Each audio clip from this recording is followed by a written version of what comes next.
একটা কথা বলি, যিনি বলছেন দাদা বয়স তো চলে গেল, 23 জেলা 2022 প্রাথমিক টেট উত্তীর্ণদের ডাকে যে আজকে আমরা দীর্ঘক্ষণ পর্ষদের মেন গেট অবরোধ করে রেখেছিলাম, খুব কম সংখ্যক উপস্থিত হওয়ার কারণে আমরা কিন্তু বসতে পারিনি। খুব কম সংখ্যক উপস্থিতের কারণে খুব কম সংখ্যক উপস্থিতের কারণে আমরা কিন্তু বসতে পারিনি। একটা কথা মাথায় রাখবেন, একদিকে এসেছি, অন্যদিকে গ্রুপ ডি গ্রুপ সিরা বসেছিল, মাঝখানে আমরা প্রায় 4টে সাড়ে 4টে পর্যন্ত কিন্তু আমাদের আন্দোলন জারি রাখতে পেরেছি। 2022 প্রাথমিক টেট উত্তীর্ণদের স্বার্থে আমরা রাজপথে ছিলাম। একটা কথা মাথায় রাখতে হবে,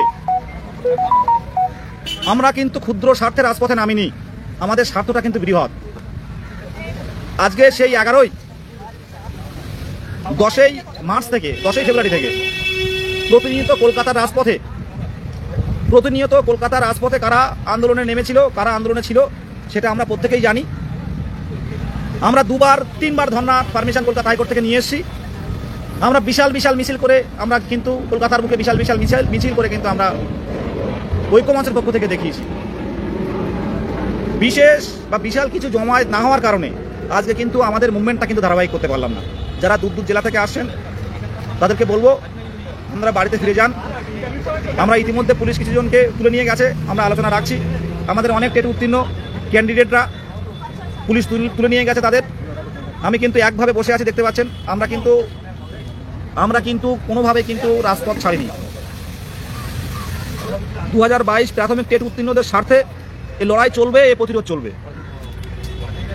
আর ছোটোখাটো কিছু ঘটনা কন্ট্রোভার্সি তৈরি হয়, সে বিষয়গুলো আশা করি সবাই কম বেশি জানেন। আমি 2022 প্রাথমিক টেট উত্তীর্ণ 23 জেলার একজন সংগঠক হিসেবে বলবো, আন্দোলন করতে গেলে অনেক রকম সমস্যা তৈরি হয়, কারণ এক মেন্টালিটির ছেলে আমরা সবাই নয়। কিছু ক্ষেত্রে যদি ক্ষুদ্র স্বার্থকে বৃহৎ করে দেখা হয়, সে জায়গায় নেই।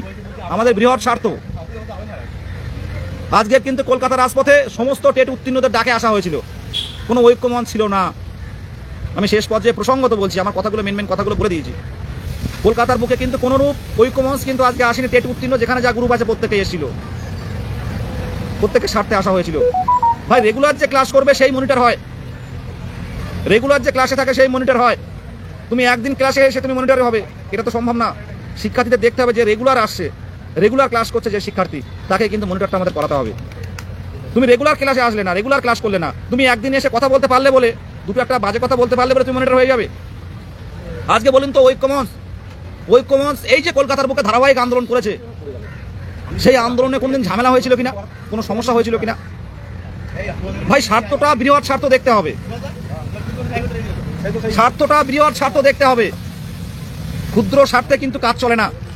আর আমাদের মনটা এটা সততা রাখতে হবে মনে।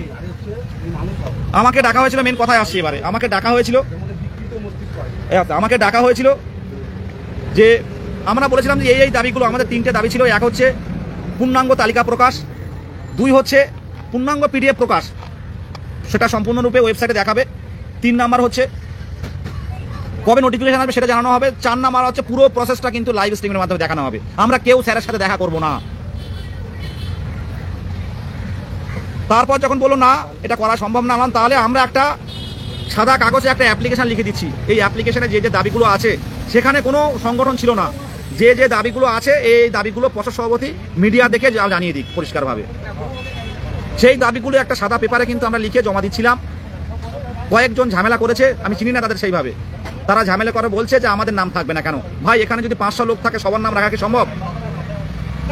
এই করে, এবং সভাপতি আমাদের যে একটা শ্রদ্ধাতুল্য মানুষ, তাদেরকে ব্যক্তিগত আক্রমণ থেকে শুরু করে, এগুলো হবু শিক্ষকদের কাজ না।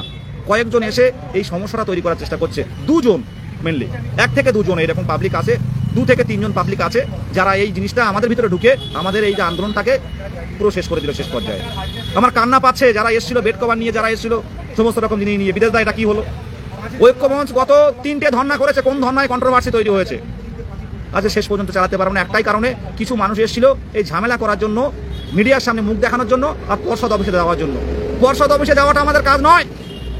গত 2 বছরে কারা আন্দোলন করেছে? সোশ্যাল মিডিয়াতে অনেক কিছু বলবে, আমার কথা এখানে কমেন্ট লিখুন। আজ শেষ পর্যন্ত বসতে পারলাম না। 3-4 জন আমাদের মধ্যে 2 থেকে 3 জন, আমি পরিষ্কার 2 থেকে 3 জন, তারা টেট পাস হয়ে তারা নিজের মেন্টালি অন্যরকম, তারা এমন একটা কন্ট্রোভার্সি তৈরি করলো, পুলিশ আমাদের তুলে দিতে বাধ্য হলো। ভাই কি হচ্ছে না হচ্ছে সেটা আলোচনা করতে হবে। যে ছেলেটা রেগুলার ক্লাস করছে, যে ছেলেটা সেই গত 2 বছর আন্দোলন করছে, সেই সুভাষচন্দ্র বাগ 2 বছর আন্দোলন করে তার হাত ধরে টানাটানি করছে। ভাই এগুলো কি? আমরা তো হবু শিক্ষক, গালাগালি করা ভাই, এইসব যাতে কি হবে? 2 থেকে 3 জন।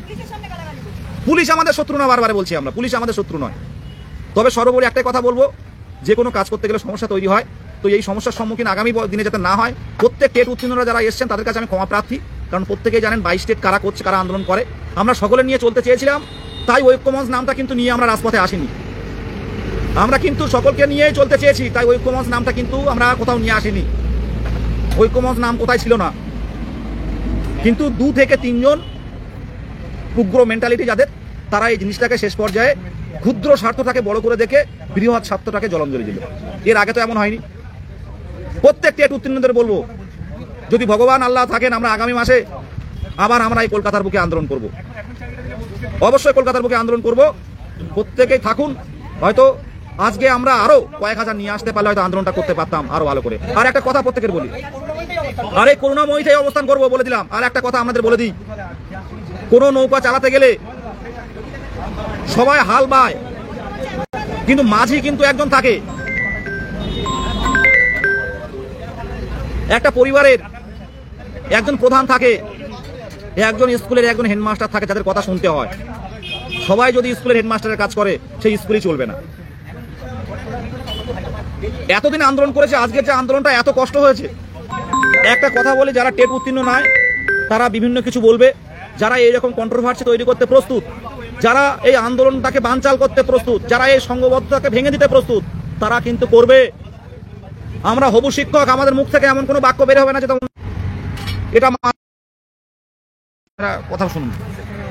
আলাদা করে বেশি কিছু বলার নেই। আমরা এখন ওই করুণাময়ীতেই রয়েছি, দেখাচ্ছি একবার। আমরা সবাই করুণাময়ীতেই বসে রয়েছি, আমরা বাড়ি যাব না। আমাদেরই 22-এর যাদের যে সমস্ত প্রতিনিধিদের পুলিশ ডিটেন করে তুলে নিয়ে গেছে, তাদের পাশে আমরা আছি। কারণ আলটিমেটলি দিনের শেষে তারাও 22 টেট পাস, আমরাও 22 টেট পাস। আমরা শুরু থেকে একটাই দাবি নিয়েছিলাম, আমরা 22 টেট পাস যোগ্য চাকরি প্রার্থী এবং বেকার। আমাদের এই বেকারত্বের তকমাটা ঘোচানোর জন্য আমরা আজকে এখানে এসেছিলাম। আজকে যেটা দেখে অবাক হলাম, চাকরি হারারা করুণাময়ী মোড়ে বসে অবস্থান করছে, group C group D SSC ভবনের সামনে অবস্থান করছে, মধ্যশিক্ষক এসএসসি অফিসের সামনে অবস্থান করছে চাকরিহারা শিক্ষকরা। আজকে তারা যখন রাস্তায় বসে অবস্থান করছে, সেখানে পুলিশ কোনোভাবে ডিটেইন করছে না, তাহলে চাকরি প্রার্থীরা কোন দোষটা করে নিল? তারা চাকরি হারিয়ে আজকে রাস্তায়, আর আমরা এখনো চাকরি না পেয়ে টেট পাস করে হাতে বৈধ ওএমআর নিয়ে এখনো রাস্তায়। তাহলে তফাৎটা ঠিক কোন জায়গায়, ঠিক কোন বিষয়টা এই তফাৎটা তৈরি করছে, যার জন্য তাদেরকে পুলিশ ডিটেন করছে না, তাদেরকে দিনের পর দিন রাতের পর রাত তারা এখানে বসে অবস্থান করতে পারছে, আর আমরা চাকরি প্রার্থীরা যারা চাকরি চাইছি যোগ্য হয়ে বৈধ ওএমআর হাতে নিয়ে, তাদেরকে পুলিশ ডিটেন করছে। পুলিশ বলা ভুল, প্রশাসনের তরফ থেকে এই ডিটেনটা করানো হলো। কেন করানো হলো এর জবাব আমরা আগামী দিনে আবার চাইব, এবং আজকে যে ঘটনাটা ঘটলো তার জন্য আমরা বৃহত্তর আন্দোলনে যাব। চাকরি হারা এবং চাকরি প্রার্থী একই দেশে থেকে দুরকম ব্যবস্থা কেন? একই রাজ্যে, একই বাংলা, একই করুণাময়ীতে দাঁড়িয়ে দুরকম নিয়ম, দুরকম আইন কিসের জন্য হলো? দূরত্ব কিছু নেই, ঢিল ছড়া দূরত্ব। এখান থেকে ওখানে ঢিল ছুলে ঢিলটা পাওয়া যায়। সেই জায়গায় দাঁড়িয়ে পাশাপাশি দুটো আন্দোলনকে পুলিশ ডিটেন করছে না, বসতে দিচ্ছে। মাঝখানে প্রাথমিক পর্ষদের সামনে থেকে আমাদেরকে কিসের জন্য ডিটেন করা হলো? এর জবাব প্রশাসনকে দিতে হবে, এর জবাব প্রাথমিক পর্ষদকে দিতে হবে, এবং এর জন্য আগামী দিনে আরো তীব্র আন্দোলন করব, এবং এই করুণাময়ীতে এসে আমরা অবস্থান করব।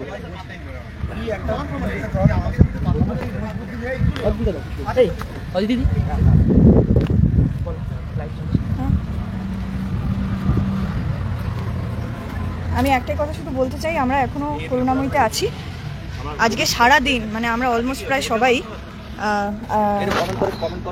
এতে আন্দোলনে ছিলাম। আমি সবসময় ঐক্যমঞ্চের পাশে ছিলাম, ঐক্যমঞ্চের সাথেই থাকবো। যারা এবং স্পেশালি কিছুজন যারা কুৎসা রটাচ্ছে, এটা তাদের, আমি মনে করি এটা তাদের শিক্ষাসুলভ আচরণ নয়। এবং ঐক্যমঞ্চে এতদিন পর্যন্ত, আজ 2023 সালে আমরা প্রথম ডেপুটেশন দিয়েছিলাম মার্চ মাসে, সেইখান থেকে শুরু করে সেইখান থেকে শুরু করে আজ পর্যন্ত ঐক্যমঞ্চে একমাত্র সংগঠন যে প্রত্যেকটা ছেলে মেয়েকে এক ছাদের তলায় এনেছে, সমস্ত টেট উত্তীর্ণ যে সমস্ত ছেলেমেয়েরা আছে তাদেরকে এক ছাদের তলায় এনেছে, আন্দোলন করেছে। আজকে ঐক্যমঞ্চের আন্দোলনের চাপে পড়ে সরকার কিন্তু যে কোনো প্রেস বিজ্ঞপ্তি দিয়েছে এবং যাবতীয় যা কিছু সব মানে এই যে আমাদের প্রসেসটা এগোনো বা পুলিশের সাথে সমস্ত যোগাযোগ করা বা মিডিয়ার সাথে যোগাযোগ করা বা হাইকোর্টে যাওয়া, ধর্নার পারমিশন নেওয়া, আইন অমান্য করা, সমস্ত মিছিল ধর্মতলা অবধি সমস্ত কিছু ঐক্যমঞ্চ করেছে। আর আমি সেটা বলবো, আর আমি বুক ঠুকে সেটা বলবো, ঐক্যমঞ্চের জন্য আজকে 22 স্টেট উত্তীর্ণ সমস্ত ছেলেমেয়েরা এক ছাদের তলায় এসছে। এই বিদেশ গাজী, সুভাষচন্দ্র বাগ, এই পার্থজিৎ বণিক, আমার পাশে সুমিত এবং আমাদের এখানে যারা আছে প্রত্যেকটা ছেলে মেয়ে যারা আছে এদের জন্য আজকে ঐক্যমঞ্চ দাঁড়িয়ে আছে। এছাড়াও যত অ্যাডমিন আছে হাফিজুরদার থেকে আরম্ভ করে প্রত্যেকে একদম এই প্রত্যেকের জন্য আজকে এই ঐক্যমঞ্চ দাঁড়িয়ে আছে। এই 22 স্টেট উত্তীর্ণ ছেলেমেয়েরা দাঁড়িয়ে আছে। তাই যারা কুচ্ছা রটাচ্ছে তারা কুচ্ছা রটাবেই, আর যারা কাজ করে যাওয়ার, যারা নিঃশব্দে কাজ করে যাওয়ার তারা কাজ করবেই। আমরা রাস্তায় ছিলাম, আমরা ধর্নাতে থাকবো, আমরা আইন অমান্যে থাকবো, আমরা মিছিলে থাকবো যতদিন না পর্যন্ত নিউজ নোটিফিকেশন আসে। যতদিন পর্যন্ত নিয়োগের নোটিফিকেশন আসবে না ততদিন পর্যন্ত ঐক্যমঞ্চ রাস্তায় থাকবে। এই খোলা ছাদের তলায় ঐক্যমঞ্চই থাকবে 22 স্টেটের জন্য, 22 স্টেটের স্বার্থে। তা এই স্বার্থে যারা আঘাত করে আমি মনে করি তারা তাদের নিজেদের পার্সোনাল ফুটেজের জন্য এসছে। আর আমি অদিতি কর্মকার, আমি তাদেরকে বয়কট করি, আমি বয়কট করি তাদের। আমাদের জন্য, কাদের জন্য, যারা কুচ্ছা রটাচ্ছে তারা কুচ্ছা রটাবে, আর যারা কাজ করার তারা করবে। আমি সেটা বলছি আজও এবং আগামী দিনেও বলবো, পরবর্তীতে আজকে দাঁড়িয়েও সেই কথাই বলবো। কে কি বললো, কে কি ভাবলো, সত্যি বলছে। আমি 22 স্টেট উত্তীর্ণ ছেলে মেয়েদের কাছে ক্ষমা চাইছি। আমি শুধু চাই আপনারা আগামী আন্দোলনে আসুন। আগামী দিনে আমাদের কর্মসূচি আছে যেটা আমরা জানাবো, কিন্তু আমাদের এই একটাই পরিচয়, আমরা 2022 স্টেটের চাকরি প্রার্থী, আমরা এই ঐক্যমঞ্চের ছাদের তলায় ছিলাম এবং আমরাই থাকবো। আজকে আমরা এসেছিলাম নিজেদের যন্ত্রণার কথা তুলে ধরতে। দীর্ঘ 7 বছর 2017 সালের পরে 2022 সালে টেট নিল, 18 সালে নিল না, 19 সালে নিল না, 20 সালে নিল না, নিলে হয়তো আজ আমরা এতদিনে চাকরি করতাম। 22 সালে নেওয়ার পরে 10ই ফেব্রুয়ারি আমাদের রেজাল্ট প্রকাশ করলো এবং তারপর এখনও একটা ইন্টারভিউয়ের দাবিতে রাজপথ থেকে শুরু করে কত জায়গায় ধর্ণা করেছি, মিছিল করেছি, আইন অমান্য করেছি, পুলিশের মার খেয়েছি, থানায় গেছি, জেলবন্দি হয়েছি, কত কি হয়েছি, এখনও আমাদের আসছে না। আমি একজন 22 স্টেট পাস বঞ্চিত, কি হচ্ছে, মিউট হয়ে গেছে, এই তো কি করছি তোমার, সত্যি তো মিউট ঠিকই আছে তো, শোনা যাচ্ছে? এই তো হ্যালো, তোমার মাথা ম্যাগনেট আছে বুঝলে। বলছি শোনা যাচ্ছে পরিষ্কার? সুদীপ শোনা যাচ্ছে কি? ঠিক আছে, যাই হোক, যেটা বলছিলাম, একটা পরিবারে সবাই মিলে থাকলে দলাদলি হয়, সেটা যারা ছোট আছে তাদেরকে বুঝতে হবে। অনেকে এখনও শিক্ষক পদের জন্য আমরা লড়াই করছি, কিন্তু আমাদের মধ্যে যে শিক্ষক সুলভ আচরণ সেটা এখনও আসেনি। কোথায় কিভাবে সংযতভাবে কথা বলতে হয়, কোনো একটা সামান্য জিনিস নিয়ে নিজেদের মধ্যে বিবাদ না করে সেটা সুষ্ঠু সমাধান করতে হয়, সেটা এখন আমাদের মধ্যে আসেনি। যাই হোক, যেটা বলছিলাম, কেউ মনোবল ভাঙবেন না। আগামী দিনে আমাদের একটা কর্মসূচি আছে, আজ না হয় কালকে আমরা নোটিফিকেশান পাবো। এর জন্য হতাশা হওয়ার কোনো কারণ নেই। যারা আজকে আসেননি তাদেরকে ধন্যবাদ, যারা এসেছিলেন তাদেরকে আমার কৃতজ্ঞ। আপনারাই হচ্ছে আমাদের সম্পদ, আপনাদের প্রকৃত চাকরিটা দরকার। অনেকেও আজকে আসার জন্য বেরিয়েছিলেন, তাদের কাছে আমরা দুঃখিত যে আমরা এখনও পুলিশ আমাদের জোরপূর্বক তুলে দিয়েছে। আগামী দিনে আমরা ধর্ণা কর্মসূচির জন্য অ্যাপ্লাই করেছি, দেখা যাক মহামান্য হাইকোর্ট কী করে। আশা করি আমরা ধর্ণার পারমিশন পাবো, সেখানে আমাদের দাবি দাওয়া তুলে ধরবো। আমাদের মূলত 3টে দাবি: 2022 স্টেট পাস উত্তীর্ণ সকলের ক্যাটাগরি ওয়াইজ পূর্ণাঙ্গ তালিকা প্রকাশ করতে হবে। দ্বিতীয়ত, আমাদের 50,000 শূন্যপদ দিয়ে অবিলম্বে ইন্টারভিউ নোটিফিকেশন দিতে হবে, সেটা দাবি ছিল আমাদের। এবং কবে নোটিফিকেশান আসবে তার একটা তারিখ দিয়ে পর্ষদের ওয়েবসাইটে গিয়ে মেনশন করে দিতে হবে যে অমুক তারিখে তোমাদের ইন্টারভিউ আসতে পারে। তাই সকলকে বলবো, আপনারা পাশে থাকুন, যেভাবে পাশে আছেন। পরিবারে চলতে গেলে অনেক ভুল ত্রুটি হয়, সবাই তো সব রকম নয়, জানেন শিক্ষক হতে গেলে আগে নিজের মানসিকতার পরিবর্তন করতে হয়। অনেকে আন্দোলনে আসে, এসে মিডিয়াতে বাইট দেবো নিয়ে, মিডিয়াতে কিভাবে ফুটেজ খাবো, মিডিয়ার সামনে কিভাবে কথা বলবো সেই নিয়ে প্রতিযোগিতা শুরু করে দেয়। এই জিনিসটা কিন্তু খুবই খারাপ। এই প্রতিযোগিতার জন্য আমরা যারা সাধারণ চাকরি প্রার্থী, যারা একটা চাকরির দাবিতে আজকে সারা দিনটা রাস্তায় কাটালাম, তাদের অনেকটা ক্ষতিকর প্রভাব তাদের পড়ে। তাই সকলকে বলবো, কোনো গুজবে কান দেবেন না। অনেকে অনেক কথা বলবে, আপনারা জানেন, আপনারা হবু শিক্ষক, আপনাদের যথেষ্ট বোধ বুদ্ধি জ্ঞান আছে, সেটা দিয়ে বিচার করে আপনারা পাশে থাকুন। সকলকে ধন্যবাদ। শুনুন, যে যাই বলুন না কেন, একটাই কথা বলছি, একই জায়গায় দু রকম নিয়ম কেন? আপনারা ফেসবুকে হোয়াটসঅ্যাপে ভিডিও করে ছাড়ুন। একই জায়গায় দু রকম নিয়ম কেন? একদিকে বসে রয়েছে গ্রুপ সিডি চাকরিহারা, একদিকে বসে রয়েছে এসএসসি চাকরিহারা মাস্টাররা, মাঝখানে আমরা বসেছি। আমাদের তুলে দেওয়া হলো কেন? বৃহৎ স্বার্থে আপনারা ফেসবুকে হোয়াটসঅ্যাপে যারা এটা বলুন চারিদিকে সোশ্যাল মিডিয়াতে, যে একই জায়গায় দু রকম নিয়ম কেন? আমাদের মেরে ধরে তুলে দেওয়া হলো, আর ওরা বসে আন্দোলন করছে। একই জায়গায় দু রকম নিয়ম কেন? দেখুন, একটা কথা বলি, কোনো দিক থেকে কিন্তু থামছি না আমরা কিন্তু খুব দ্রুত আবার আসছি। আমরা প্রত্যেকেই তৈরি থাকুন।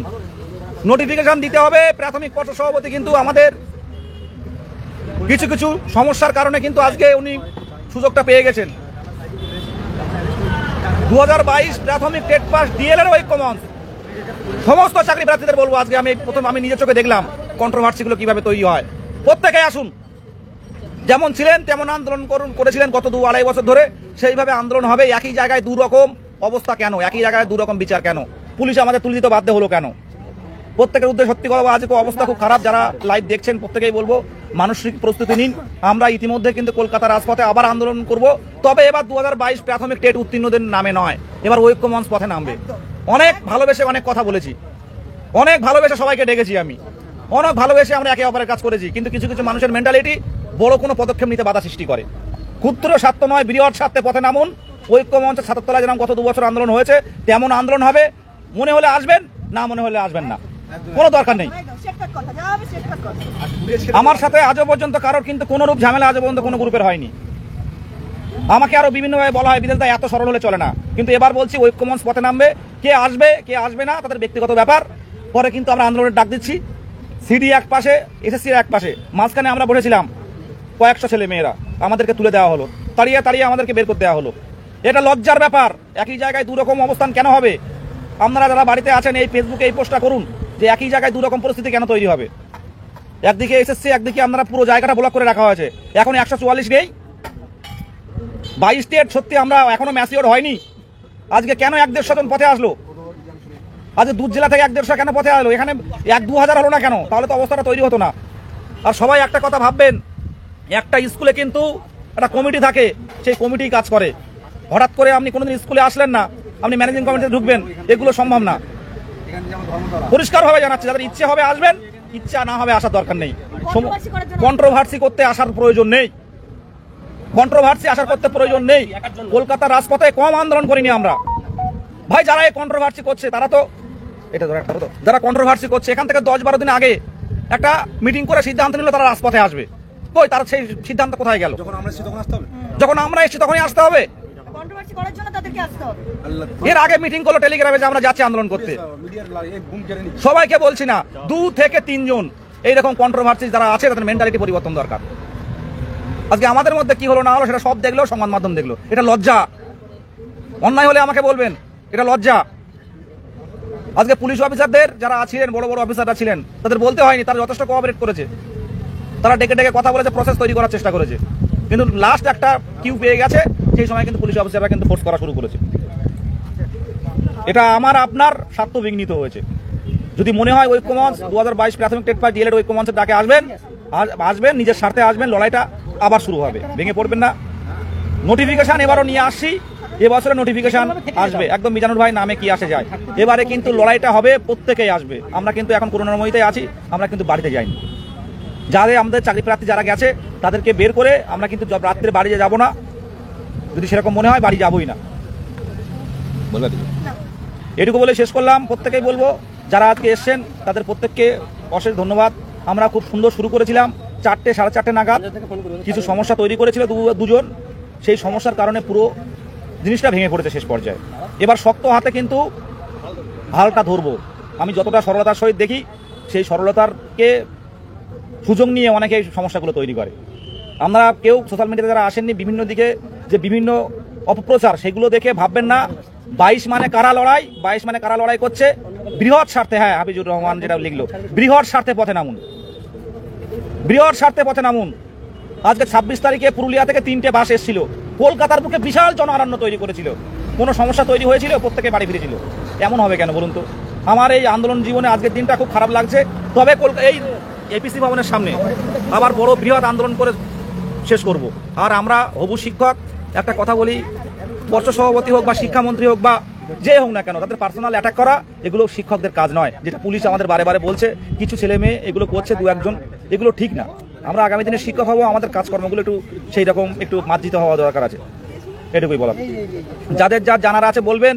আমরা কলকাতার রাজপথ এখন ছাড়ছি না, সকল ছাড়া পাবে। ইতিমধ্যে আমরা থানার সাথে কথা বলছি, আমাদের অনেক চাকরি প্রার্থীরা থানার মধ্যে আছে, আমরা তাদেরকে ছাড়ানোর ব্যবস্থা করছি। পুলিশ প্রথমে তুলে নিয়ে গেছিলো, আমাদের তোলেনি, যেহেতু আমি পর্ষদের মধ্যে গেছিলাম। আমাদের পর্ষদ শুধু ডেপুটেশনটা নিয়ে আমাদের সাথে কথাও বলেনি, যেটা বলার কথা বলেছিল সেটাও শেষ পর্যন্ত রাখেনি। আর সামনের মাসে হয়তো আমরা একটা কর্মসূচি রেখেছি, সেটা যদি মহামান্য আদালত থেকে যদি আমরা কিছু পাই, আমরা অবশ্যই আমরা কলকাতার বুকে একটা অন্যরকম সেই বেকারের মেলার মতো একটা আন্দোলন করব। আর সামনের দিনে আবারও যা বলছে, আমাদের যে মেন লক্ষ্য, মুখ্যমন্ত্রীকে পদক্ষেপ নেওয়া, ওবিসি ম্যাটারের সমাধান দ্রুত নোটিফিকেশন আনা। সেই জায়গাটা করতে মুখ্যমন্ত্রীর কাছে কি করে যেতে হয়, সেই জায়গাটা আমরা তৈরি করার জন্য বদ্ধপরিকর। লড়াইটা হবে প্রত্যেকের সাথে, পাশে থাকুন, কেউ ভেঙে পড়বেন না, পাশে থাকুন। খুব দ্রুত রাজপথে দেখা হচ্ছে। ধন্যবাদ।